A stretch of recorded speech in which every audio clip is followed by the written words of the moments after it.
a nossa aulinha de hoje. Eu tenho certeza que muitas que estão aqui usaram aparelho ortodôntico ou usam, né? O nosso querido aparelho ortodôntico. Então, hoje, excepcionalmente, nós vamos falar sobre os instrumentais utilizados na ortodontia, tá? Essa especialidade que, para mim, é uma das mais bonitas da odontologia, é uma das mais especiais da odontologia, porque a ortodontia, ela literalmente, ela muda a vida de uma pessoa, ela muda a vida de um paciente, né, de forma permanente, tá? E hoje a gente vai falar rapidamente sobre alguns conceitos introdutórios para nós partirmos para a parte de instrumental.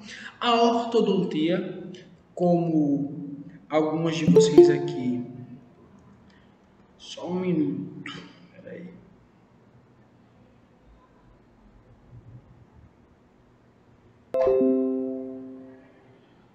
A ortodontia, como algumas de vocês já sabem, né, é uma especialidade da odontologia. Inclusive, é uma das mais antigas especialidades da odontologia, né, que tem como objetivo a prevenção, a supervisão e a orientação do desenvolvimento do aparelho mastigatório e a correção de dentes, melhorando a harmonia entre a maxila e a mandíbula, tá?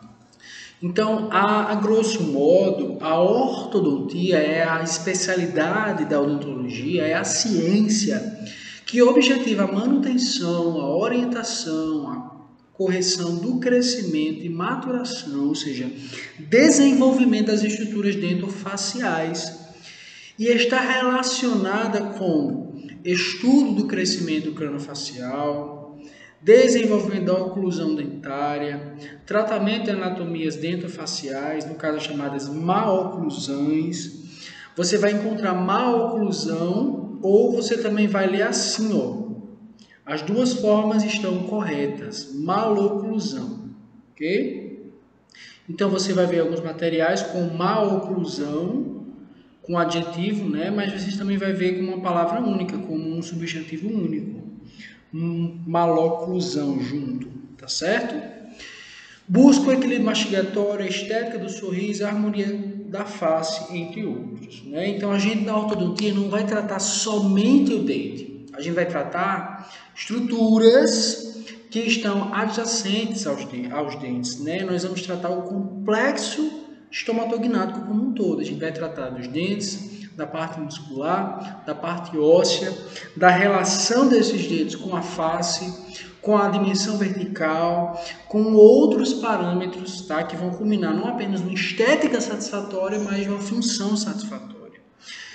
Ok? Então, dentro da ortodontia, a gente trabalha de forma bastante preventiva desde o início, quando os pacientes são crianças, né? A partir dos 6 anos de idade, o tratamento ortodôntico ele já pode ser iniciado. Não necessariamente com um aparelho corretivo, mas de algumas formas, né? Por meio da odontologia interceptativa, que vocês vão ver mais adiante. Hoje em dia, estima-se que mais de 80% da população brasileira tenha problemas relacionados ao posicionamento dentário, sejam problemas simples como apinhamentos primários, apinhamentos secundários, dentes girovertidos, ou seja, dentes girados. Os dentes dos apinhamentos, esses dentes girados, né, são conhecidos popularmente como os dentes intramelados. Há até outros problemas mais graves, como mordida aberta, mordida cruzada, anterior, posterior, né? Então, todos esses problemas relacionados a como os dentes ocluem, como eles fecham, ao posicionamento desses dentes, a inclinação desses dentes, tudo isso que trata é a ortodontia, ok? E não tem como a gente falar da ortodontia sem falar um pouco sobre as nossas dentições, né? A gente tem a dentição decídua, como vocês já sabem. Alguém falou alguma coisa? Que é a dentição, a primeira dentição, né? Que é formada pelos dentes decíduos, que na verdade são conhecidos popularmente como dentes de leite. E antes que os nossos dentes eles nasçam, quem já viu aqui a boca de um bebê? Eu acho que todo mundo já viu, né? Olhou a boquinha de um bebê. Dentro da boca do É a coisa bebê, mais linda. é uma coisa muito linda. A boca de uma criança, gente, eu acho uma coisa muito linda, muito perfeita. E quando a criança não tem dentinhos ainda, quando ela não tem nenhum dentinho, né, pode ser que essa criança nasça com o dente já na boca. Professor, isso pode acontecer? Pode. É o dente chamado dente natal, tá? O dente natal, Natal significa nascimento. A capital do nosso estado, Rio Grande do Norte, é Natal. E eu acho Natal uma cidade que tem um nome muito lindo. Eu amo dizer Natal. Porque Natal significa isso, nascimento, algo que surge, né? Algo que, uma origem, um novo começo. Então, Natal significa nascimento. Então, o dente natal é um dente que está presente no nascimento. Vocês podem procurar aí na internet, vocês vão ver, colocar dente natal, ou então alguma reportagem, vocês vão ver que às vezes a criança ela já nasce com os dentinhos na boca, com alguns poucos dentes, geralmente são É incisivos. raro, né, professor? É raro isso. O mais comum é que esses dentes venham nascer meses depois, mas pode acontecer, tá? Da criança nascer com um dentinho na boca, geralmente são os incisivos centrais, ou incisivos laterais, superiores ou inferiores, tá? E pode acontecer no período de 30 dias de algum dentinho nascer, que é raro também, bastante raro. Aí esse dentinho é chamado de dente neonatal, ok? Neo vem de novo, vem no prefixo, né? E natal vem de nascimento. Então, é um dente que ele nasce num período de... Oi? Mas quando esse dente nasce antes, que nem você está falando, ele pode prejudicar de alguma forma ou não? Geralmente ele não prejudica. O que acontece muitas vezes é que, às vezes, quando o dentinho ele nasce muito antes, isso pode causar problemas na amamentação. Às vezes a borda do dente é muito cortante, né? O dente, como vocês já viram, ele tem os mamelos, né? A pontinha do dente descido, ele tem vários mamelozinhos. Então, o dente descido, se você olhar para ele com cuidado, você vê que ele é como se fosse um pouco cerrado, né? Por conta dos mamelos, da flor de lis, que é outra estrutura. E aí esses dentes descidos, quando eles nascem na criança de forma muito prematura, às vezes pode machucar a criança e às vezes pode machucar a mãe na hora que a criança está sendo amamentada, né? Então, nessa situação, o que é que a gente faz? A gente pega uma broca, na verdade mais como uma ponte diamantada, e a gente lixa, né? Você põe a broca e você desgasta a face incisal desses dentinhos para que fique bem lisinho, tá? Para que não fique nenhuma ranhura ou nenhuma irregularidade que possa causar traumatismos, tanto no mamilo da mãe como no rolete gengival da criança, ok? Gente, isso aqui é bastante raro, mas pode acontecer, tá? A criança nasceu com um dente na boca ou o dente nasceu no período de 30 dias. Ou de ser um dente natal ou um dente neonatal, tá? Mas o mais comum, prof, qual é a idade mais comum que os incisivos dos primeiros dentes nascerem, né? Geralmente os primeiros a nascerem, na grande maioria dos casos, são incisivos centrais, por volta dos 6 a 8 meses de vida, ok? E antes dos dentes erupcionarem, o que é que a criança tem na boquinha? Ela tem roletes gengivais, tá? Roletes gengivais. Sobre esses roletes gengivais é que os dentes vão erupcionar.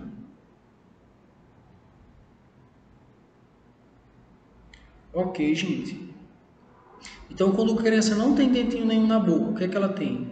Na região onde os dentes vão nascer, onde ela tem só a gengivazinha, a gente chama de roletes gengivais. E o primeiro dente que costuma erupcionar é o incisivo central inferior por volta dos 6 a 8 meses de idade. Tá certo? Aí depois vem os incisivos laterais. Oi. Tem um bebezinho aqui na minha rua que o primeiro dentinho dele que tá nascendo é o primeiro molar, é normal? Ele tem quantos meses?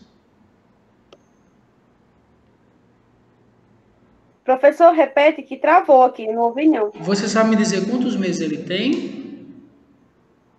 Não, sei não, mas não tem um ano ainda não. O primeiro, só que aí tem só o primeiro molar ou já nasceram outros? Os outros não nasceu, o que está começando a nascer é o primeiro molar. Olha, não Aí é, a mãe dele veio até perguntar. Eu vou perguntar ao professor. olha, não é muito comum, não. Eu no consultório nunca vi. O primeiro molar Não é estranho? não é muito comum. O ideal é que ela leve no profissional, para que seja feito um exame clínico, um raio-x, para ver como é que estão os outros, né? Como é que eles estão dentro do osso, que a gente vai ver uma radiografia mais para frente, para ver como é que estão, se os outros estão perto de erupcionar, se eles estão lá, se eles não estão, se tem alguma genesia, porque não é comum, na verdade, sabe? O que é comum é que às vezes os dentinhos demoram a nascer, os incisivos centrais, por exemplo. Às vezes a criança tem 10 meses e ela ainda não tem nenhum dentinho na boca, 11 meses. Aí os pais se preocupam, porque geralmente o mais comum é com 6 meses de idade. Tem crianças que com 4 meses, com 5 meses já erupcionam o incisivo central inferior. Na verdade, o mais importante... Oi. Eu tenho uma sobrinha. Ela já tem 11 meses. Os dentinhos dela tá começando a sair agora, o central. Pronto. É como eu estou lhe dizendo, Carol. O mais importante não é nem quanto tempo demora para nascer, mas a ordem. O que é normal é que os incisivos centrais venham, depois os laterais, depois os molares. Não é comum que o primeiro molar, por exemplo, venha antes dos incisivos. Não estou dizendo que tem um problema, só que é interessante que seja investigado, né? Ser feito um raio-x, algo assim, para a gente ver como é que está dentro do osso, se tem o germe do dente lá, qual é o estágio que ele está, tá? Porque o mais comum é dos dentes demorarem um pouquinho a nascer, os dentes descidos, e os pais se preocupam, como o Carol falou. Pode nascer com 11 meses? Pode. Tem crianças que vai nascer com 5 meses, com 6 meses, com 11 meses. Isso depende do nível de desenvolvimento geral da criança. Por exemplo, eu já tratei de um paciente que é filha de uma amiga minha, que ela nasceu por inseminação artificial. E ela tinha uma irmãzinha gêmea que faleceu. E ela sempre foi uma criança muito pequenininha. Então eu acho que os dentes descidos dela demoraram muito a nascer. Ela demorou muito para perder os dentes descidos. A gente até chegou a ver na faculdade, a gente fez radiografias panorâmicas, né? Mas é porque ela era pequenininha, por exemplo, ela era menor do que as crianças de outras idades, da mesma idade e de outras idades. Ela era uma criança que teve um crescimento lento, então isso repercutiu também na boca. Então os dentinhos dela demoraram mais para esfoliar, os permanentes demoraram mais para erupcionar. Cada criança vai ter o seu desenvolvimento. O importante é que esse desenvolvimento seja compatível com o crescimento global da criança. E aí, por exemplo, eu já vi também outras crianças, por exemplo, a minha cunhada, ela tem 10 anos de idade, mas ela foi precoce em tudo, ela cresceu muito rápido. Ela fez tratamento com endócrino infantil, com endócrino pediátrico, ela ia até tomar injeções, só que aí o que a pediatra disse foi o seguinte, que não ia precisar, por quê? Porque o crescimento ósseo dela estava compatível, ela já menstruou, né? Ela já teve a menarca. Então, os dentes dela nasceram muito antes do tempo, tanto os descidos como os permanentes, com 10 anos. Só que ela, assim, ela já está passando da minha sogra. Então, o que a médica disse foi o seguinte, que ela teve um surto de crescimento mais rápido, só que ela também vai deixar de crescer mais rápido. Então, provavelmente ela vai parar de crescer, como ela começou a crescer rápido, então ela também vai parar de crescer rápido. O crescimento ósseo dela está compatível, o crescimento dentário, os dentes também foram esfoliados no tempo, compatível com o crescimento dela. Então, cada criança, algumas crianças vão ser mais rápidas, outras mais devagar. O mais importante não é nem o tempo, é a ordem. O que é que a gente espera? Incisivo central, depois o incisivo lateral, depois o primeiro molar, né? Depois o canino, depois o segundo molar. No caso da dentição descida. Porque vocês lembram o quê? Que os dentinhos da boca de uma criança, a dentição descida ela é composta por quantos dentes? Por 20 dentes. 10 na maxila, ó, e 10 de mandíbula. O que é que a criança tem na boca? Ela tem incisivo central, incisivo lateral, canino e ela tem 2 molarzinhos, primeiro molar e segundo molar, tá? Crianças na dentição descida, ela não tem o que, gente? Ela não tem pré-molar, ok? Ela não tem pré-molares e ela também não tem o terceiro molar, então ela só tem 2 molarezinhos, totalizando um total de 20 dentes. Na Professor, Oi. sobre raio-x, bater raio-x, fazer o raio-x. Em criança, assim, bebê, tem algum, Dá, é específico, né? tem películazinhas que são películas infantis. Se você for fazer uma radiografia intraoral, dá mais trabalho, geralmente, mas é possível, sim. Tá? Requer uma habilidade um pouco maior, dá um pouco mais de trabalho, mas a criança ela pode fazer, contanto que haja proteção, devida proteção, com avental, com colete de chumbo, certo? Mas nesse caso aí, nesse caso que foi falado, dessa criança, o mais indicado seria uma panorâmica ou uma tomografia, né? Do tipo Cone-Beam. Então, teria que ir na faculdade de odontologia, porque lá eu acredito que eles podem fazer esse trabalho. Ok? Então, gente, o que é que na dentição descida, quais são os dentinhos que a gente não tem? A gente não tem premolares. A criança tem incisivo central, incisivo lateral, canino, primeiro molar e segundo molar. Ela tem 10 dentinhos em cima, 10 dentinhos embaixo, certo? No local onde é o primeiro e segundo molar descidos, vão nascer o primeiro premolar e o segundo premolar permanentes, tá certo? Então, o tempo varia de criança para criança. Mas o mais importante do que o tempo é a ordem correta que esses dentes vão erupcionar, tá certo? E aqui tem um cronogramazinho ó, de cada data aproximada. Isso aí, gente, é feito com base em estudos populacionais, longitudinais, observacionais, em que eles pegam uma população grande, uma amostra, e aí eles conseguem fazer uma espécie de média, tá? Uma média da maioria das crianças. Vamos imaginar que 80% das crianças atenda essa tabela, mas sempre vão ter crianças que vão ter dentes que vão erupcionar mais rápido, outras mais devagar, tá bom? E aí tem o cronograma direitinho. Então, o que é que se espera? Primeiro, os incisivos centrais, e os incisivos centrais geralmente vêm com os laterais. Depois, os incisivos centrais superiores, depois, os incisivos laterais, ok? Depois, os primeiros molares, tanto superior como inferior. Depois, os caninos e, por último, o segundo molarzinho, tá? Os segundos molares, ok? Essa é a ordem que se espera de erupção dentária dos dentes descidos. Pronto, então eu coloquei essa imagem aqui que é bem didática. E o que é que você vê? Os dentinhos, né, os incisivos centrais, falando sobre numeração, né? Qual é a numeração desses dentinhos? Aqui a gente tem o 7-1, o 8-1. E como eu tinha falado para vocês, quando você olha para o dente de leite, para o dente descido, às vezes as pessoas perguntam, você conhece o dente descido só olhando para ele? Na grande maioria das vezes tem como você diferenciar só olhando, porque ele é um dente que é menor, a inclinação dele, ele não tem inclinação axial, tá? Então ele é praticamente reto com a tábua óssea, tá? Ele é paralelo, a inclinação paralela a linha vertical, né? Ele praticamente não tem inclinação.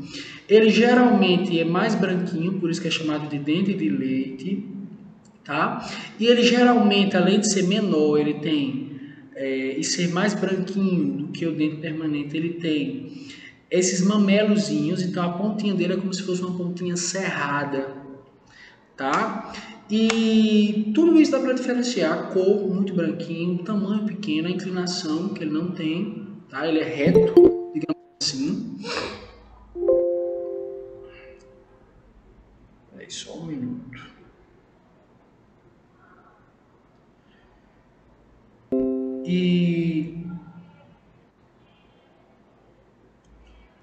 E aí aqui a gente tem os nomes de cada dentinho, tá? Professor, eu ainda não estou familiarizada com a numeração, né? Então, eu vou passar mais uma imagenzinha para frente. Vocês já viram isso em outras disciplinas, né? Na disciplina de introdução.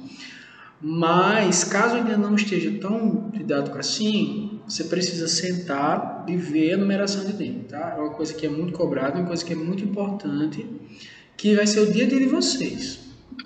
Então, aqui a gente tem um nome... Oi. Tira uma dúvida, acho que eu não estou lembrando. Quando a dentição está mista, como é a numeração? Quando é o quê? Quando a dentição está mista, que é dentes permanentes e dentes descidos, como é a numeração? Vamos falar mais adiante, tá? A numeração não vai mudar, ela vai ser praticamente a mesma. Que a gente vai ter a numeração dos dois tipos, tá? Com base se aquele dente vai ser permanente ou descido, ok? Eu vou mostrar um raio-x mais para frente, vai ficar mais claro isso. Então aqui a gente tem o nome dos dentes, tá? E aí, além dos nomes, vocês precisam saber, claro, a nomenclatura, né? E aqui a gente tem o 7.1, que a gente tem o 7.2, o 7.3, o 7.4, o 7.5, né? O 7.35, e que a gente tem o incisivo central, né? Que é do lado direito, inferior, 81, 82, 83, 84, 85... E aí, gente, a dentição decídua, ela inicia-se com a irrupção do primeiro dente decíduo, ou seja, do primeiro dente de leite. Quando a criança ela recebe o primeiro dentinho de leite, ali a dentição decídua já está presente, tá? Aí você pode dizer assim, prof, mas você fala em irrupção, erupção, qual é o certo? O que eu aprendi na faculdade, lá no UFRN, é que o mais correto é a irrupção dentária, tá? Porque erupção é vulcão, né? Tem até um professor que falava isso, olha, o que é erupção é vulcão, não é dente. Só que, na verdade, na prática, a gente vê que erupção dentária e irrupção são quase que sinônimos, tá? Então eu vejo profissionais muito gabaritados que falam erupção, inclusive ortodontistas. Tem professores que falavam erupção, outros professores falavam erupção. Nos livros e artigos a gente vê que eles utilizam como sinônimos, tá? Então, tanto erupção dentária como irrupção dentária não é errado, tá certo? E quando o dente vai cair, né? O nome correto é esfoliar. Tá? Então, a gente fala que o dentinho sofreu esfoliação, ele foi esfoliado, ele caiu. Lembrando que o dente esfoliado é aquele que caiu, que foi embora naturalmente, porque quando ele é retirado cirurgicamente, aí não é esfoliado, é extraído, né? É um dente que passou ali pelo processo de exodontia, tá certo? Aí, quando a gente tem o nascimento do primeiro dente permanente, a gente vai ter a dentição mista. Como o nome já diz, o que é misto? É misturado. Tá? Então, a dentição mista é caracterizada pela presença tanto de dentes decíduos, como de dentes o quê? Permanentes. Tá? E a fase da dentição mista, ela é marcada pelos surtos de crescimento. Geralmente, a menina, ela se desenvolve mais rápido, ok, gente? Então, é comum, por exemplo, às vezes você vê uma menina que tem, sei lá, 15 anos de idade e namora um rapaz de 20. Na nossa cultura, isso é comum. E foi até uma coisa que eu sempre me perguntei. Por quê? Porque às vezes você pega um menino de 15 anos, uma menina de 15 anos, você vê que a menina está anos-luz na frente do menino, às vezes, em todos os aspectos, né? No corpo, na mente. Por quê? Porque isso é comprovado cientificamente. A menina, ela inicia o seu crescimento corporal mais rápido. Então, os surtos de crescimento, elas acontecem primeiro nas meninas. Só que, em compensação, a menina, ela também, o surto, à medida que acontece mais rápido, também se finaliza mais rápido, tá bom? E aí, na dentição mista, a gente tem, nesse surto de crescimento, a ocorrência de uma fase chamada fase do patinho feio, que é quando a criança fica dentuça, né? Quando os incisivos centrais permanentes nascem, e aí os caninos vão nascer só depois. A criança ela fica com esses incisivos centrais vestibularizados, né? O dente ele fica protuído, ele fica muito projetado para frente. Os incisivos centrais vestibularizados. Muito para frente.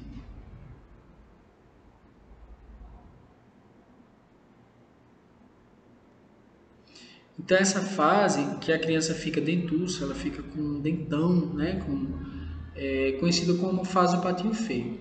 Essa fase do patinho feio ela vai passar. Porque quando os caninos eles erupcionam, esses caninos eles tendem a promover um alinhamento, né? Porque, vamos imaginar, as raízes dos incisivos centrais estão aqui, dentro do osso, né? E aí, quando o incisivo ele erupciona, ele afasta esses dentes, ou melhor, quando o canino erupciona, ele afasta esses dentes para a posição que eles devem estar. Tá? Então, essa região vai ficar mais apertada. E aí, quando os caninos nascem, eles empurram, eles colocam os incisivos na inclinação correta. Tá certo? Outra coisa que acontece na dentição mista, na fase do patinho feio, é que além da criança ficar com dentes muito protuídos, muito vestibularizados, muito inclinados para frente, acontece de forma muito acentuada um aumento da sobremordida, né? Aí você tem a sobremordida vertical, que é a overjet, e a sobremordida horizontal, que é a overbite, tá? Overjet, overbite. Prof, explica de novo. Vou explicar, você vai entender, tá? A sobremordida é como os dentes da maxila se comportam sobre os dentes da mandíbula. O normal é que os dentes da maxila, os dentes de cima da região superior, ocluam sobre os dentes de baixo e se sobreponham sobre os dentes de baixo, como a gente vê nessa figura aqui, é o normal. E aí eu tenho uma sobressalência normal. E essa sobressalência, ela tanto é no sentido vertical, que no caso é a overbite, tá? Sobressalência vertical, como ela também pode ser no sentido horizontal, que é a overjet.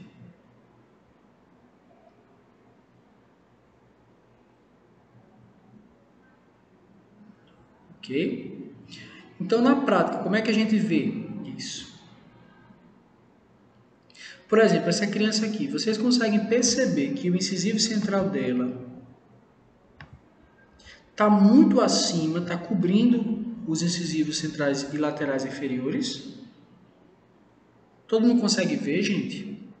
Olha só, eu tenho um incisivo central bem grandão, bem bonitão também, que não está na inclinação correta e ele está fazendo uma sobremordida vertical, fazendo um overbite muito grande, ok? Então essa overbite aqui, ela está muito acentuada, porque qual é a proporção que o dente superior deve estar sobre o inferior? Em torno de 40% da coroa do dente inferior. Tá?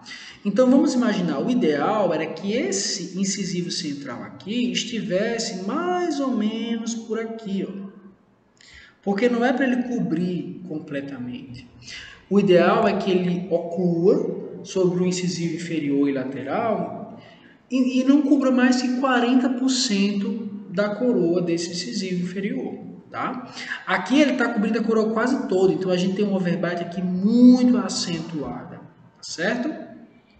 Na fase do patinho feio é comum essa overbite acentuada. Os dentes superiores, eles praticamente escondem os inferiores, especialmente os incisivos centrais, que cobrem os incisivos inferiores, centrais e laterais. E a gente também tem como eu já falei para vocês, a overjet. A overjet o transpasse, a sobressalência horizontal. Então veja, quanto aqui nessa figura não dá para ver direito, eu acho que tem outra figura que dá para ver melhor. É a altura, né, da distância entre a face palatina dos incisivos centrais superiores e a face vestibular dos incisivos centrais inferiores, tá? Então, eu vou tentar fazer aqui nessa figura. Vamos imaginar. Aqui eu tenho um incisivo central. Não tem como fazer uma figura legal, mas enfim. Então, aqui a gente teria um incisivo central inferior, esse aqui, ó, inferior, e aqui o superior. A figura não é tão boa, gente. Mas esse S estaria aqui, ó. E esse I estaria aqui. A ovejeta é justamente essa distânciazinha entre a face lingual do incisivo central superior e a face vestibular do incisivo central inferior, tá? Esse ovejete, ele não deve passar de 4 milímetros. Até 4 milímetros, né? De 2 a 4 milímetros. E aí, geralmente, esse ovejete é medido, inclusive, com a sonda periodontal. Lembra que a sonda periodontal, a ponta dela não é em milímetros? Então, eu coloco uma sonda aqui para eu medir o ovejete, o transpasse horizontal. Se esse transpasse for muito grande, significa que os dentes de cima estão passando muito os dentes de baixo. Isso também não é legal, tá? Isso tem que ser corrigido ortodonticamente, ou até às vezes cirurgicamente. Mas no caso dessa fase da dentição mista, da fase do patinho feio, é comum que tanto o overjet seja acentuado como o overbite. Tá? Os dentes de cima são muito projetados, tanto no sentido horizontal como no sentido vertical, sobre os dentes inferiores. E aí, se você olhar para esse manequim aqui, é justamente o que acontece dentro do osso. Vamos lá, gente, comigo. Isso parece um pouco difícil de entender, mas não é. Tá? Depois você... quando visualiza isso na prática, você vê que faz todo sentido.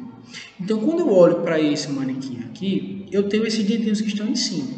Tá? Todo mundo consegue ver que tem os dentinhos aqui em cima. Esses dentinhos de cima aqui são os permanentes, que estão dentro do osso. Tá? E esses que estão ocluindo são o quê? Os decíduos. Tá? Então, se a gente olhar para cá, falando de numeração, aqui seria o 51,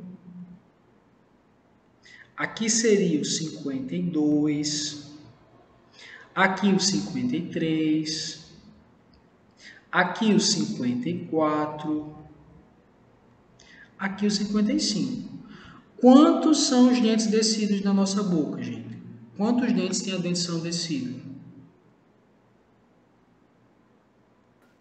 20. Então, aqui é... Oi?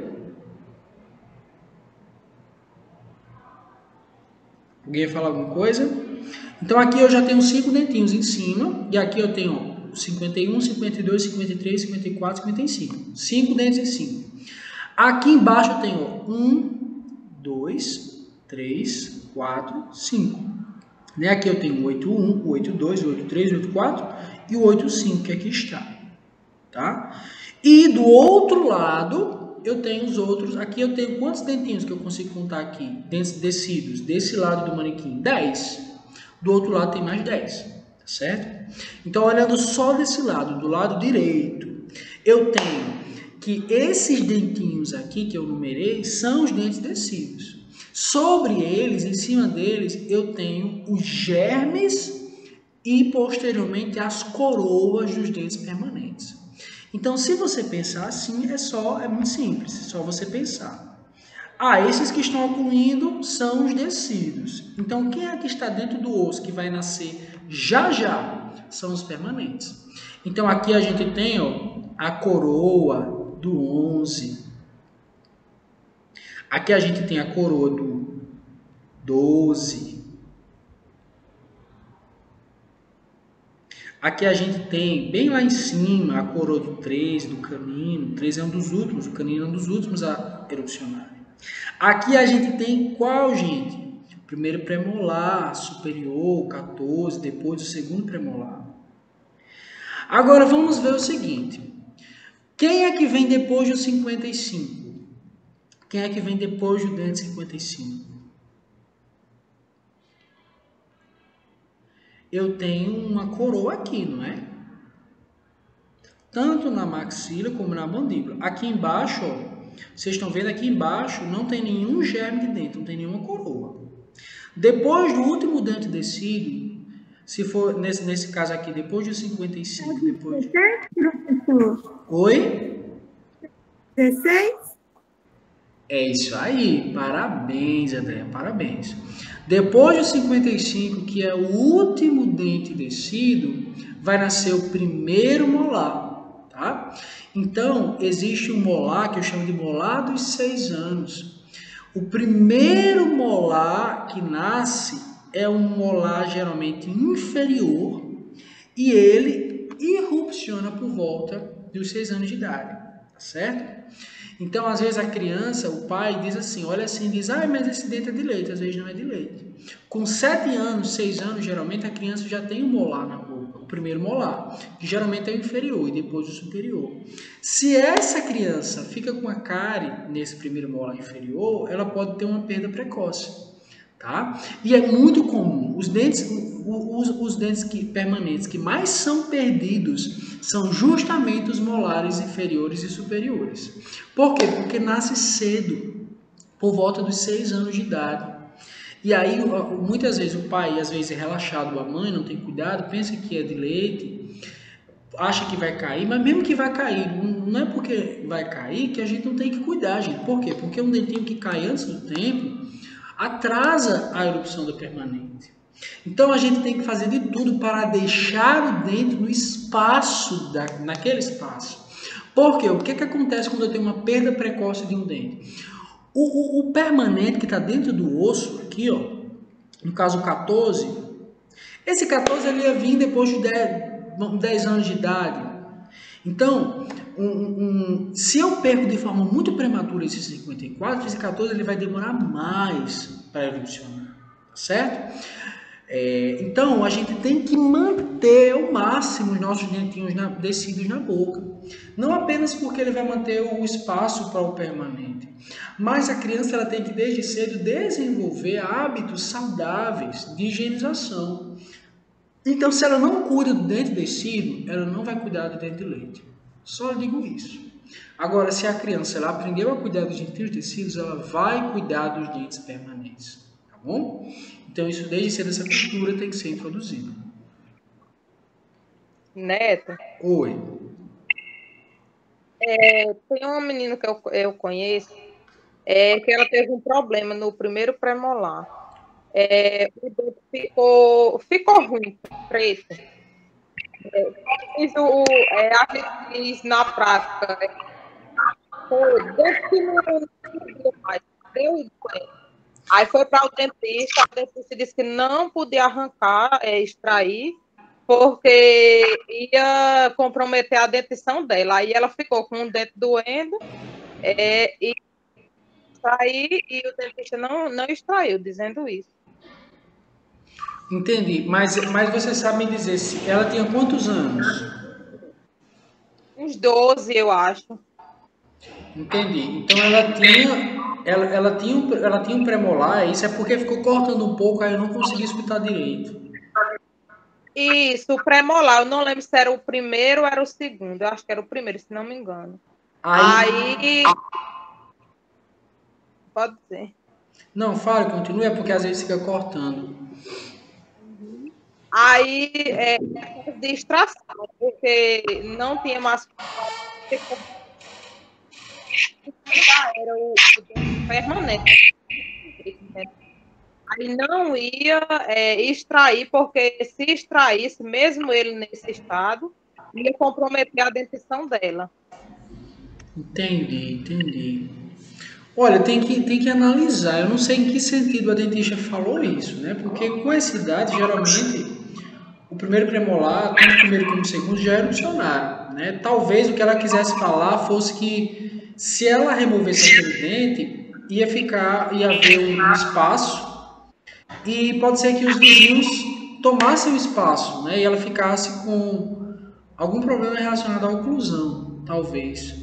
Então, eu acho que foi nesse sentido, tá? Porque da forma que você falou, a dentista talvez tivesse que explicar um pouco melhor, né? E por que seria isso? tá? Mas era legal e interessante que pudesse ser feito um exame, né, para que a gente tivesse mais informações. Mas como eu estava dizendo para vocês, gente, então todos os dentinhos descidos têm que ser cuidados, os dentes permanentes, para que o dente ele tem que nascer no tempo dele, no tempo normal, no tempo natural, no tempo que Deus fez. Quando a gente interfere no que é natural, no futuro a gente pode ter problemas, tá? Então o ideal é que cada dente caia no tempo correto, cada dente esfolie no tempo correto e cada dente permanente nasça no tempo correto. Então, gente, depois dos 55 e de 85, depois dos segundos molares tecidos, vão nascer os primeiros molares permanentes, tá? Nesse caso aqui do manequim, a gente tem o 16 na região superior e aqui embaixo a gente tem o que? O 46, tá? E aqui lá no finalzinho, a gente já tem a coroazinha, aqui em cima do 17 e aqui embaixo do 47, tá? Que são os segundos molares permanentes. Então, aqui a gente tem uma panorâmica, tá? Vocês vão ter uma aula de anatomia radiográfica, vocês vão pagar a radiologia, né, mais para frente. Mas eu já adianto para vocês que essa aqui é uma radiografia panorâmica, tá? Que é uma radiografia do tipo extraoral e que a região de alcance dela é a boca toda, tá? E essa radiografia, né, o raio-x panorâmico, a radiografia panorâmica, nesse caso aqui, é de um paciente que está na dentição mista. Por quê, prof? Porque eu consigo visualizar dentição mista. Eu não vou explicar em muitos detalhes agora, gente, porque vocês vão ter disciplina só para isso. E isso aqui não é tão simples, não, é complexo. Tá? Mas em suma eu consigo perceber essa linha aqui, ó, é a linha óssea, ok? E aí eu consigo perceber que o 11 já erupcionou, o 21 já erupcionou, esse dentinho pequenininho que aqui está, tá? Seria o dente descido, ele é pequenininho, porque aqui está aqui, ó, é o 12. Esse 12 já vai aparecer lá, já ele vai dizer oi, já ele vai vir ao mundo. Mas quem é que está aqui? O 52. Tá? É tanto que a coroa dele é bem pequenininha. Compare o tamanho da coroa do 12 com a coroa do 52, é uma coisa muito pequenininha. Tá? Aqui o 13 está lá em cima vai demorar bastante para erupcionar. E aqui tem, né, o 53... e o 5,4 e o 5,5, tá? Em cima do 5,3 a gente consegue, aqui parece o 13, né? Aqui, ó, aqui tem uma sobreimagem, só que aqui dá para ver a coroa do primeiro premolar, né? Que seria o 14. Aqui, ó, bem em cima, aqui parece ser a coroa do 15, tá certo? Que vai ficar no lugar do 55. Então, o 14, que é o primeiro premolar superior, vai ficar no lugar do primeiro molar descido, que é o 54. O 15 vai ficar no lugar do 55. As coroas dele já estão lá, estão prontas e no tempo certo elas vão aparecer, elas vão erupcionar, tá? E aqui, depois do 55, eu já tenho o quê? O 16. Agora, se você olhar para cima do 16, gente, tem algum germe dentário em cima dele? Como tem aqui, por exemplo? Não tem, certo? Por quê? Porque esse 16 aqui, ele já é o dente permanente. Aqui embaixo, gente, eu consigo ver, sabe o quê? Que o 46 já erupcionou. Essa criança, ela tem aí mais de 6 anos de idade, provavelmente. 6, 7, 8 anos de idade. E aqui, ó, você vê embaixo os germes de dentes permanentes. Essa criança aqui, quando você olha para cá, quando você visualiza, você vê que já nasceu, né? Já erupcionou. Aqui o 41, o 42. Aí aqui, ó, qual dente é esse? O 83. Quem é que está aqui, hein? é o canino permanente, que nesse caso aqui é qual? O 43. 43. É isso aí, 43. Quem é que está aqui? Primeiro molar permanente, primeiro pré-molar permanente inferior direito, 44. Aqui, ó, a coroa do 45. E quem é que está em cima do 44, gente? Se aqui eu tenho 8,3, quem é que está aqui? 8,4. Primeiro molar descido inferior, aqui 8,5. Segundo molar descido inferior. No lugar que ficam os molares descidos vão nascer o primeiro e segundo premolares, tá bom? E aqui a gente tem o 46, que é o primeiro molar inferior, o primeiro molar permanente. Aqui a gente tem o germe do 47, tá? A coroa dele já em formação. Existe um estágio que vocês vão estudar mais para frente, que é o estágio de Nola, tá? Então, primeiro se forma o primeiro terço da coroa, depois o segundo terço, depois do terceiro terço. A coroa já fica totalmente formada. Depois começa a acontecer a formação da raiz. Aqui, por exemplo, do 45, somente a coroa está formada. Aqui do 43, a raiz já começou a ser formada, tá? Já passou no estágio aí 6 de Nola. Ok? Então, aí o estágio de Nola são vários, né? Como eu disse para vocês, isso aqui é complexo, eu não vou dar uma aula, porque vocês não têm uma disciplina de radiologia, vocês vão ver isso melhor. Mas, em tese, o que eu preciso que vocês saibam é que os dentes descidos são 20, esses dentes descidos eles vão se foliar, e no lugar deles vão nascer os dentes permanentes. Na dentição descida, o que é que a gente não tem? Pré-molares, a gente só tem molares. No lugar dos molares descidos vão nascer os pré-molares permanentes, tá? E aí a gente tem os primeiros molares, tanto inferior como superior, que eles erupcionam aí a partir dos 6 anos de idade, 6, 7 anos de idade, tá certo? Ok? Aí aqui tem outras estruturas, né? Aqui você tem a fossa nasal anterior, aqui você tem o canal mandibular, a cabeça da mandíbula, côndilo, tá? Tem várias estruturas aí, aqui as fossas nasais. Então vamos lá, gente. Agora a gente falou da dentição descida, falamos da dentição mista, agora a gente vai falar da dentição permanente.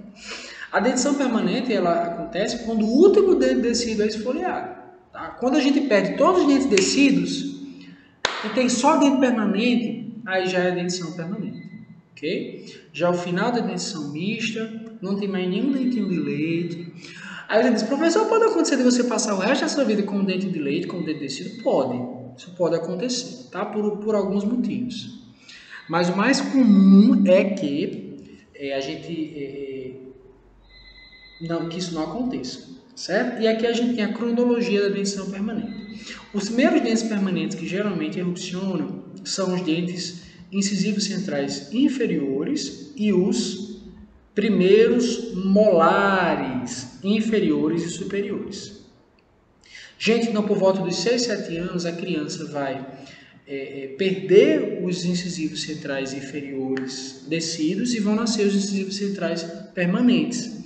E ela também vai ganhar aí os primeiros molares, tá? Que a gente chama de molar dos 6 anos. É uma nomenclatura comum aí. Esse molar dos 6 anos são os molares que são mais perdidos de forma precoce, tá? E aí é que a gente tem as datas aproximadas aí em anos, né? Então, os incisivos centrais inferiores, 6 a 7 anos. Os incisivos laterais, 7 a 8 anos. Caninos, 9 a 11 anos. Primeiro premolar, 9 a 11 anos. Segundo premolar, 10 a 12 anos. Segundo molar, 11 a 12 anos. Terceiro molar, 17 a 30 anos. Tá? Aí, o incisivo central superior permanente, 7 a 8 anos. Incisivo lateral, 8 a 9 anos. Canino, 11 a 12. Premolar, 10 a 11.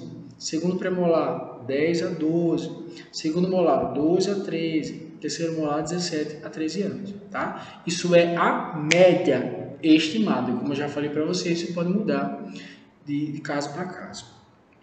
E aí aqui, gente, a gente tem o nome de cada dente, os dentinhos de leite, os dentes permanentes E aí, se você tem dúvida, você pega esse slide, você senta, você pega o material da aula de introdução. Gente, todos esses materiais que eu passo para vocês, eles são muito preciosos. Não é porque eu faço esses materiais, eu não gosto de pegar aula pronta, eu mesmo faço as minhas aulas. Porque eu entendo que dessa forma eu consigo trazer de uma forma mais didática, tá? Então eu coloco figuras e textos e tudo mais que eu acho que vai compreender, que vai facilitar a compreensão, o entendimento. Mas todos os slides, todas as disciplinas e materiais, vocês têm que salvar, salvem tudo. Criem uma pasta no drive de vocês, salvem no pendrive, salvem no computador, salvem no celular, porque vocês sempre vão ter que ficar revisando, recapitulando. Então, peguem esse material, peguem o material de introdução à odontologia, que tem uma aulazinha de nomenclatura, e aí vocês vão ver lá os nomes de cada dentinho. Algumas pessoas já sabem de cor, já não tem dificuldade. Algumas têm um pouco mais de dificuldade. Se você tem, não se preocupe, cada um tem o seu ritmo de aprendizado. O importante é que no final todos vão aprender. Uns mais rápido, uns mais devagar, mas todos vão aprender, tá? E aí você pega o material e olha direitinho. Se tiver qualquer dúvida, fala comigo, ok? Então, quando eu olho para esse lado aqui, eu tenho que tipo de dentição, gente? Quando eu olho para cá, hein? Alguém me disse, nesse lado aqui, nesse lado direito, que é o lado direito da tela, no caso, o seu esquerdo, né? Que dentição é essa que está aqui desse lado direito? Mista. Mista. Misto. Por que é mista? Porque eu tenho tanto dentes descidos, como eu já tenho presença de dentes permanentes. Os primeiros molares permanentes já erupcionaram. E eu também tenho a presença dos molares descidos, do canino descido, do lateral descido, do central descido, tá? Então essa dentição é o quê? Mista. Se eu tenho um dente permanente e dente descido na boca, não tem para onde correr. Dentição mista. E aí, nesse caso aqui, do lado esquerdo da tela, tá? Vai ser o seu lado direito aí, eu tenho a dentição aqui, permanente. Aí eu não tenho nenhum dentinho descido, todos os dentes são dentes permanentes. Então, essa dentição aqui já é o quê? Dentição permanente. Ok? E aí cada dente tem sua anatomia e tudo mais. Vocês, se Deus quiser, vão poder ver isso melhor nas disciplinas futuras. Cada coisa é o seu tempo, tá? Eu também coloquei essa figurinha aqui que eu achei didática, mostrando a ordem, né, de esfoliação e de erupção dos dentes permanentes, dos dentes, na verdade, dos dentes descidos, certo? Para clarear aí, se alguém ficou com alguma dúvida. E aí, prof, por que você falou dessa introdução? Porque está muito ligado ao que a ortodontia faz, tá? E vocês vão entender mais adiante. No final dessa aula eu vou passar um videozinho, vocês vão ver junto comigo. E ao longo da aula vocês vão ver que várias coisas que eu falei aqui são muito ligadas ao que a ortodontia faz. A ortodontia, ela se divide em duas grandes áreas. A gente tem uma área que é a ortopedia facial dos maxilares. Alguns consideram ortodontia e ortopedia facial dos maxilares como sinônimos, porque uma veio da outra. Só que, na verdade, hoje em dia, elas tendem a ser especialidades distintas. E o nome já diz, ortopedia facial dos ossos maxilares. Então, é uma ortodontia que, na verdade, é realizada a nível de osso. Tá? Porque através da ortopedia facial dos maxilares a gente movimenta e a gente mexe no crescimento e no desenvolvimento ósseo dos pacientes. Então, na ortopedia facial dos maxilares, a gente tem, por exemplo, a presença ilustre dos aparelhos ortopédicos funcionais. Quem nunca viu uma criança com uma máscara facial como essa? Né?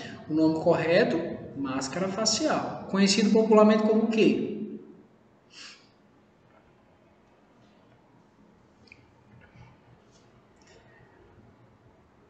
Ninguém diz. O nome popular, né, desses equipamentos, né, conhecidos aí como freio de burro. Escutava muito esse termo, tá? Mas a gente não pode usar esse tipo de termo porque é um termo vexatório. Mas, se um dia você ouviu falar do freio de burro, falamos do freio de burro, nada mais é do que uma máscara facial como essa, né? Onde você tem essas máscaras, elas servem para mexer no osso. elas vão modificar o crescimento ósseo, tanto da mandíbula como da maxila, tá certo? No videozinho que eu vou passar mais para frente, eu acredito que vai ter uma ilustração demonstrando como é que essas máscaras faciais funcionam. Então, a gente tem uma área da ortodontia, que é a ortopedia facial dos maxilares, e a ortodontia propriamente dita, que ela já é feita, né, através de movimentos dentários. Enquanto que a ortopedia facial a gente mexe muito com o osso, na ortodontia a gente mexe com o dente, mesmo porque orto vem de reto, dontia de dente, né? Então, ortodontia ao pé da letra, orto significa o que? É reto, retilíneo. Dontia, dente. Então, eu vou trabalhar para que os meus dentes fiquem na posição reta, na posição correta, tá? Então, a ortodontia eu vou trabalhar movimentos dentários, aparelhos removíveis, aparelhos fixos, né? São aqueles que têm bracket. Você também pode ver esse nome assim, ó.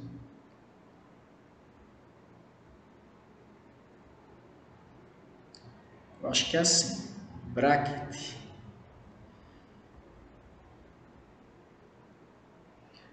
Talvez você encontre com essa nomenclatura, né, porque é o nome em inglês, bracket. Em português, no português no nosso Brasil, né, o nome brasileiro seria bracket desse jeito, dessa forma escrita, tá? É dividido em 4 grandes áreas. A ortodontia é dividida na área preventiva, interceptativa, corretiva e cirúrgica, tá? Quais são as que o cirurgião dentista trabalha de forma mais comum? A corretiva, a interceptativa e a preventiva, tá? A cirúrgica ela já é feita a nível mais de alta complexidade, tá?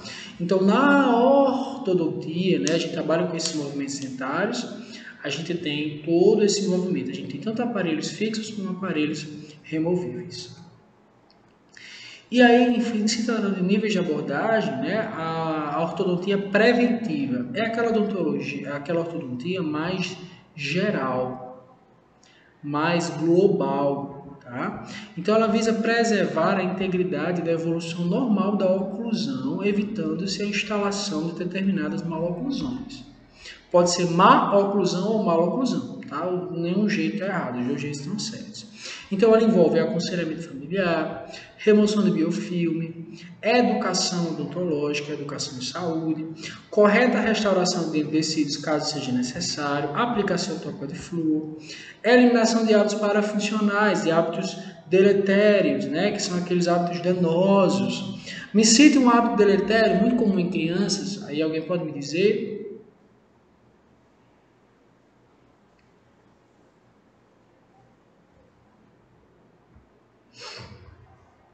Eu vou citar um exemplo de um hábito deletério muito ruim para posicionamento dentário. A sucção digital, né? Que é nada mais é do que chupar o dedo. Então, quando a criança ela chupa o dedo, essa sucção digital, o ato de chupar o dedo, vai gerar um problema futuro para essa criança, que geralmente é a mordida aberta. Tá? A mordida dessa criança vai ficar aberta. Oi? E chupar bubu também, né? Bubu e dedo. Os dois são prejudiciais, mas o dedo é pior. Viu, André? Hoje em dia tem até algumas chupetas que elas têm uma posição, elas têm uma conformação dos seus bicos que são menos danosas. Tá? Então, tem crianças que têm dificuldade de largar a chupeta e o dedo. Tem adultos que isso é muito difícil. Muito difícil. Pensa numa coisa difícil é largar o dedo. Quem é acostumado a chupar o dedo. Eu já vi pessoas marmanjos de 20 e tantos anos que não conseguiam de jeito nenhum. Eu conheço que a mãe chupou o dedo até hoje. Teve uns 40 anos e os filhos tudinho puxou ela. Pois é difícil, viu, Juliana? É difícil. Meu irmão, ele demorou muito para largar, e a minha mãe tentou de tudo. Prendia o dedo dele, colocava pimenta. E até hoje ele tem um problema de mordida aberta. Tá? Já corrigiu bastante, né? Ele já melhorou muito, ele usou aparelho, né? Já facilitou bastante. Na verdade, eu não me lembro se ele usou aparelho, eu acho que sim. Porque ele mora no Rio Grande do Sul, meu irmão mais novo, Vinícius. E aí eu acho que ele usa o aparelho. Mas até hoje a mordida aberta dele ficou presente, tá? Aí tem os bubus são ruins, o dedo é ruim, só que o bubu é menos prejudicial ainda do que o dedo. E aí hoje em dia tem algumas chupetas que tem um bico anatômico que, para crianças que têm dificuldade de largar a chupeta, que elas prejudicam menos a mordida, tá? Então todos os hábitos deletéricos vão ser eliminados, como por exemplo a sucção digital, de bico, de chupeta, de gagal, de caneta, de roer unha, tudo isso é hábito deletério, tem que ser eliminado, tá? E aí a gente tem uma disciplina, uma dinâmica disciplinada de vigilância odontológica. Então, na odontologia, na ortodontia preventiva, que é um ramo da ortodontia, a gente fala dos níveis de condição de saúde mais gerais, tá? Então, a gente vai tentar manter os dentes saudáveis, remover hábitos deletéricos, cuidar desses dentinhos para que eles não tenham cárie, tá? Já a ortodontia interceptativa é uma ortodontia que busca interceptar, ou seja, captar. O que é interceptar? O que é você fazer interceptação telefônica? É você pegar um telefone, interceptar a ligação, você grampeia, então você capta o que está sendo falado. Tá? Então a ortodontia interceptativa é aquela que ela age numa situação normal já existente, de modo a restabelecer a evolução normal da oclusão. Então, gente, quando a gente olha para essa primeira figura aqui, o que é que eu tenho aqui? Um caso de mordida aberta, que parece ser uma mordida aberta anterior, né? Não parece não, é uma mordida aberta anterior. Por que pode ser posterior? Pode. Mas o mais comum é anterior. Isso aqui é causado em 98% dos casos por chupeta ou dedo. A criança que chupa o dedão, bota o dedão na boca e baba.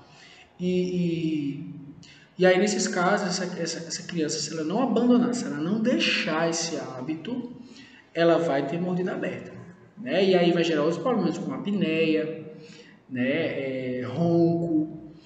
E essas crianças, elas podem ficar doentes porque pega o dedo sujo, bota o dedo em todo canto e vai na bocona lá e depois está com infecção e não sabe por que é. Né? A unha é muito suja, porque dentro da nossa unha se encontram muitas bactérias. Aí você pega a unha suja e coloca na boca, vai o risco de infecções também, né? E aí, gente, o que é que a gente tem aqui? A gente tem uma grade palatina. Tá? Essa grade palatina, ela serve para que a criança não fique nem colocando o dedo, e ela também, se ela tiver uma língua protusa, ou seja, uma língua muito para frente, para que a língua fique no cantinho dela, no canto que ela deve estar. Tá? Outro problema que pode acontecer, que pode gerar a mordida aberta, é a protusão lingual. Protusão lingual, que é quando a língua ela é muito para frente, ela não fica na posição normal. Com S. Protusão lingual. Esses pacientes, eles têm dificuldade de dormir, eles têm dificuldade de respiração. Às vezes é um paciente que é respirador bucal, tá?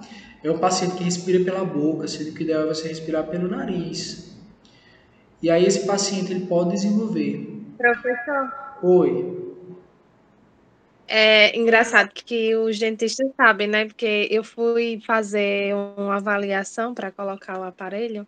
Aí, assim que ele olhou para mim, ele fez: você respira só pela boca, né? Não sei o quê. Eu não sei como é que ele sabe. Porque os dentes estavam tudo. Eu esqueci o nome agora.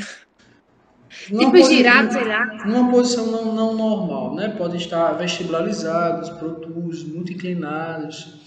Né? Essa mordida aqui, gente, ela tem que ocluir perfeitamente. Os dentes superiores têm que ocluir perfeitamente, eles têm que ficar sobre os inferiores. Então, nesse caso aqui, a gente tem que utilizar alguns mecanismos, ou a grade palatina, ou um esporão, por exemplo. O esporão é quando eu pego, na face lingual dos incisivos centrais superiores e inferiores, eu coloco pontas. E aí, o paciente ele se disciplina a não encostar a língua ali, porque ele vai sentir aquele esporão. tá? Então, aqui a gente tem um disjuntor palatino, né? Você, através de uma chave, você abre o palato, às vezes o palato é muito estreito. Como você vê aqui, ó, você pega uma chave e você ativa, você dá um giro e aí esse disjuntor ele abre.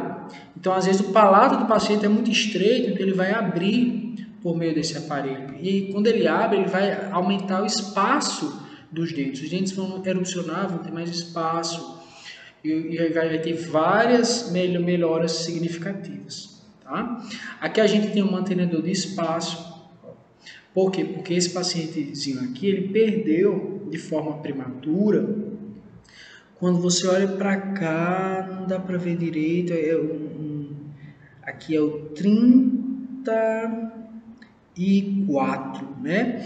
Então, ele perdeu o dentinho que estava aqui, que era o 75. E aí, esse 75, para que os dentes vizinhos não ocupassem o espaço dele, a gente usa o mantenedor do espaço. Para que quando o 35, que já está vindo aqui erupcionar, ele erupcione e tem espaço suficiente. Tá? Então, ele é um mantenedor de espaço. E isso que está aqui ao redor é uma banda. A gente chama de banda ortodôntica. Tá bom? Então, a odontologia interceptativa é aquela que você visualiza um problema que está presente e você intercepta e você trata. Então, trata o mordida cruzada, recuperar espaço, eliminar hábitos já adquiridos, fechar a mordida aberta, tá? Então trata a mordida cruzada, mordida aberta, mantém os espaços dos dentes, palatos muito atrésicos, né? Ele abre, tá? Então nesse caso aqui eu trouxe essa figurinha, né? A gente tem esse pacientezinho aqui que ele perdeu de forma prematura o 51, 61, o 52, 62, então ele perdeu vários dentinhos anteriores, né, descidos. Então, para manter o espaço, foi feita uma placa, né, que vocês conseguem perceber aqui. É como se fosse uma mini prótese, para manter o espaço desses dentinhos, para que quando os permanentes erupcionarem, eles tenham espaço suficiente, tá certo? Então, aqui a gente tem uma mordida cruzada anterior dentária. Então, gente, o que é que você consegue visualizar aqui? Né? Aqui você tem a presença de qual elemento dentário? O 11. E aqui, depois de 11, a gente tem o quê? O 21. O normal é que os dentes superiores eles estejam sobre os inferiores. Só que nesse caso aqui, o dente inferior está sobre o superior. Então, tem um caso de mordida cruzada. A mordida cruzada, ela pode ser tanto anterior como inferior. Então, esse dente 21 aqui, ele está cruzado. Porque quando você olha para baixo, você vê que o 31 e o 32, eles estão na frente do 21. Sendo que o normal não é esse. O normal é que o 21 se sobrepuja, se coloque, se sobreponha sobre eles. Então, eu tenho um caso de mordida cruzada. Aí, nesse caso aqui, o que é que eu vou fazer, né? Eu coloco uma placa com uma mola digital. E aí, na faculdade, a gente faz isso, é bem legal. E aí, através dessa mola empurra esse dentinho na posição normal. Então, você vê aqui, ó, a figura A mostrando a maloclusão, né, a mordida cruzada anterior dentária, com 21 na posição lá normal. Na figura B aqui, a gente tem a placa com a mola digital instalada. E aqui na C, a gente vê a correção depois de 2 meses. Então, com 2 meses, você já coloca esse 21 na posição normal, a mordida fica descruzada, tá certo? Numa oclusão normal, numa oclusão perfeita, tá? E aí a gente tem a ortodontia. A gente falou da ortodontia preventiva, da ortodontia interceptativa e agora a gente vai falar da corretiva, tá? A corretiva é aquela, como eu já disse, é a mais comum e que trata justamente do alinhamento dos dentes e correção da oclusão da dentição permanente. Então, a gente tem estética e perfil sem prioridade. E o que é que marca a ortodontia corretiva? A presença do uso de aparelhos fixos, tá? São aqueles que se utilizam de bracte. Aí, gente, os bractes tem mais de um tipo. Tem policarboxilato, tem de metal, que é o mais comum. Tem os mais caros de safira, tem de porcelana, que são mais estéticos. Tem os que são autoligados, tá? Que você não precisa colocar uma borrachinha para prender o fio, tá? Porque o nome já diz, eles são autoligados. tem uns que são por lingual. Então, hoje a ortodontia corretiva é um mundo. Tem um monte de tipo de aparelho ortodôntico aí disponível, de vários preços e com várias possibilidades, certo? E aí, além da ortodontia corretiva, há outro tipo de ortodontia cirúrgica, que é aquela ortodontia que tem uma inter-relação com a área de cirurgia e traumatologia bucomaxilofacial.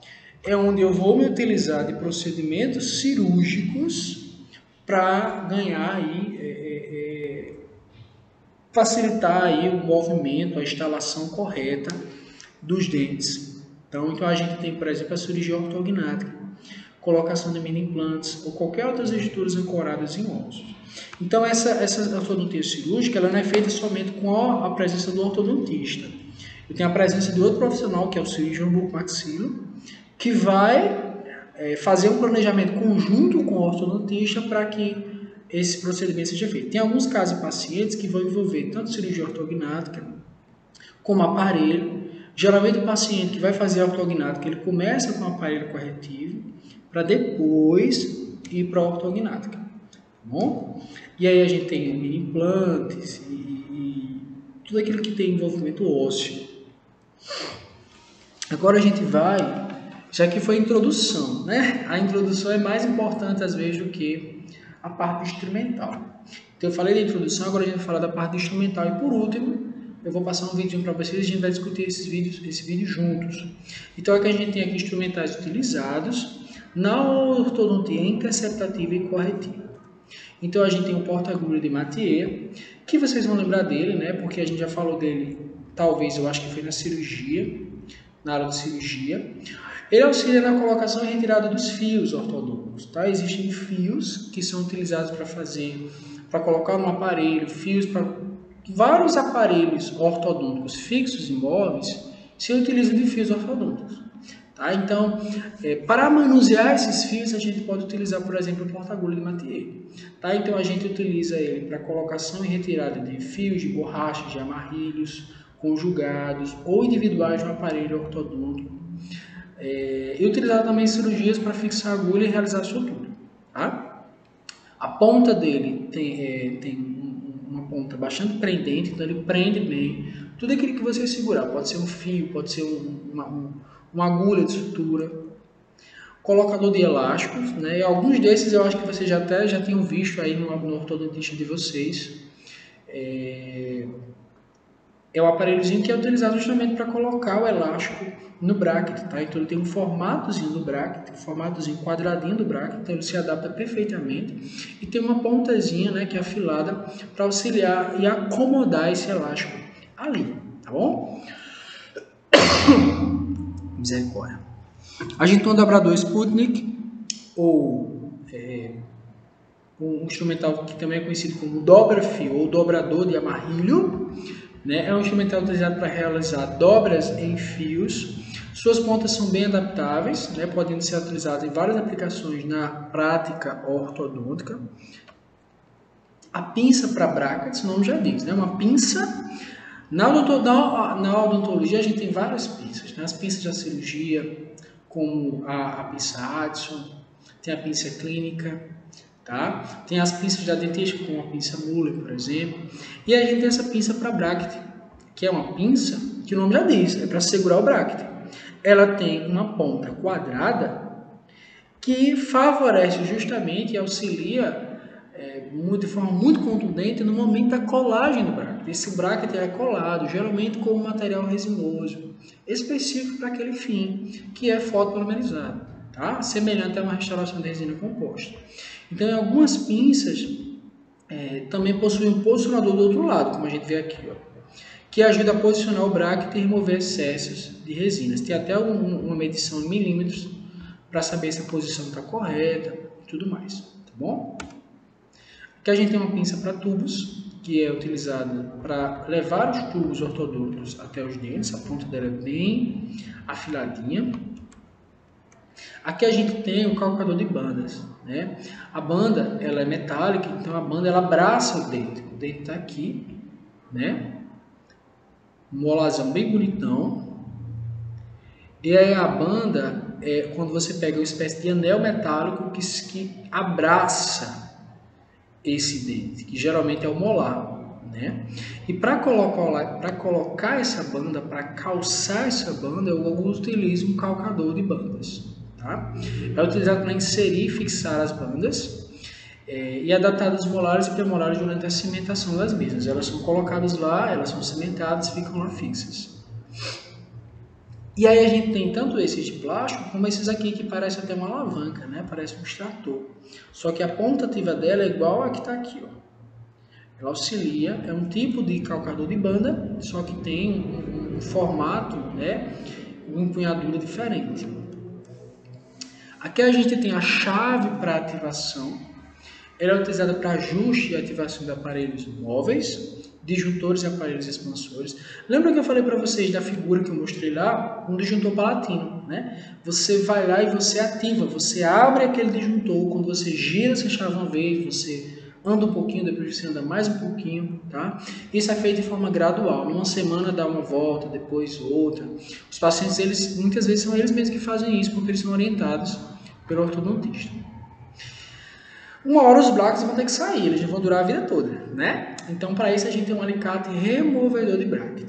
A sua extremidade é ativa, suas pontas se inserem entre o dente e a base do bracket, promovendo a descolagem do bracket. Vez ou outra, aparece paciente lá no posto, pedindo para tirar o bracket. Né? Doutor, tira aqui meu bracket, não sei o quê. Aí você vê que alguns eles conseguem tirar, aí fica a marca do bracket, né? Às vezes ainda tem cimento, onde o bracket estava colado, uns foram embora, outros não. Aí você diz, rapaz, você tirou esse bracket, às vezes o paciente tirou, às vezes cai, pode acontecer do bracket cair. Tem vários fatores relacionados até à própria alimentação, a dureza dos alimentos, ou a forma que foi feito na hora da colagem, os hábitos de higiene do paciente, tudo isso influi. E aí existe um alicate específico, que a gente diz, olha, a gente não tem material específico para isso, para remover esse bracket, porque esse bracket tem que ser removido da forma correta, tá? Para que o paciente não fique com nenhuma sequela, nenhum dano estético. Então esse removedor de bracket, ele agarra o bracket bem direitinho, porque ele tem duas pontas afiladas, e remove ele da maneira correta. Bom, a gente tem esses alicates de corte, o alicate de corte distal, né? É adaptado, né, na região distal do fio ortodôntico, quando posicionado na boca do paciente, e ele tem essa ponta aqui, esse ângulo de 90 graus, e que essa parte ativa é bem afilada, então esse instrumental ele pode ser utilizado para cortar e prender a extremidade do fio, evitando que ele se perca na boca. Então, às vezes, está lá numa face distal do segundo molar inferior, longe. Então, como ele tem essa inclinação angulada, então você consegue cortar pela distal, tá? E aí, a gente também tem o alicate tradicional de corte, né? O alicate de corte de amarrilho é utilizado para cortar fios de calibre fino, como fios de amarrilho, que basicamente é uma amarria, né? Uma espécie de configuração em que você amarra um fio no outro, enlaça um no outro, dá um nó no outro, né? A ponta ativa dele é bem cortante e aí são utilizados para cortar. Aqui a gente tem um modelo que é o 117, não tem só um tipo, tá? Às vezes, e é muito comum que se utilize alicates de eletricista, que são vendidos às vezes nem na dental, às vezes na faculdade o que eles pediam era um alicate que era utilizado e comprado em loja de material de construção, que tem uma ponta mais forte, tá? Aqui a gente tem esse alicate 139, que é muito utilizado na ortodontia, porque ele tem dois tipos de ponta. Uma ponta é bem cônica e a outra é meio triangular, né? Então ele serve para ajustes e confecções de alças em aparelhos móveis, mas também em aparelhos fixos, que você consegue fazer, né, os arcos com os fios, você consegue fazer vários tipos de movimentação com esses alicates, girar, por exemplo, aquela grade palatina que a gente viu, se faz justamente com esse alicate, você pega um fio e você vai dobrando e faz essa grade palatina, tá? Na faculdade a gente treina isso. Aqui a gente tem um alicate saca-banda, né? Se a gente tem o calcador da banda, que para você colocar a banda, a gente tem aquele de retirar, né? Ele é utilizado para remoção de bandas. Então, eu tenho uma região aqui, que é uma região em que eu acomodo a banda, Geralmente esse material aqui é um material de borracha, uma borracha dura, então eu prendo e aí eu consigo tirar a banda de uma forma muito genial e legal, sem danificar o dente nem a banda, tá? Por isso que é o alicate saca-banda. Lembrando que cada instrumental desse tem um uso, tem uma indicação específica e clara. Aqui a gente tem um alicate de torque, né, que também é utilizado para realizar dobras, conformar o fio ortodôntico, obter grandes resultados. Aqui a gente tem um alicate para gancho, que é específico, né, para pressionar o gancho de pressão ao fio ortodôntico, os aparelhos ortodônticos, para que ocorra a movimentação dentária, é necessário que uma pressão seja exercida ali, né? Então, no momento que eu coloco o gancho para aplicar a pressão, eu utilizo esse alicate para gancho. Gente, então, basicamente, a parte do instrumental é essa. Esse material é um material que eu utilizo como base, eu já falei várias vezes, inclusive, não tem dizendo o nome exatamente, tem até no nome, sim. Vocês podem depois dar uma olhadinha na equipe que fez. É um material muito legal, que vai ser o material que vocês têm que ter na cabeceira de vocês. E boa parte do que eu coloco na aula, especialmente figuras e textos, eu retirei desse material, por isso que eu coloquei aqui. Vocês sempre vão ter que recorrer a eles, principalmente quando tiverem com dúvida. Aí quem fez foi um grupo de TSBs com outros dentistas, ficou muito legal. Aqui as referências. O sucesso nasce do querer, da determinação e persistência em se chegar ao objetivo, mesmo não atingindo o alvo. Mesmo não atingindo o alvo, quem busca e vence obstáculos, no mínimo fará coisa admirável. José de Alencar. Então, se dediquem, se esforcem, vocês vão ser recompensadas por isso. A prova vai vir, mas a maior recompensa não é a nota boa na prova. É o sucesso profissional, é o ganho, é o crescimento pessoal que vocês vão ter como excelentes profissionais. Bom? Então, gente,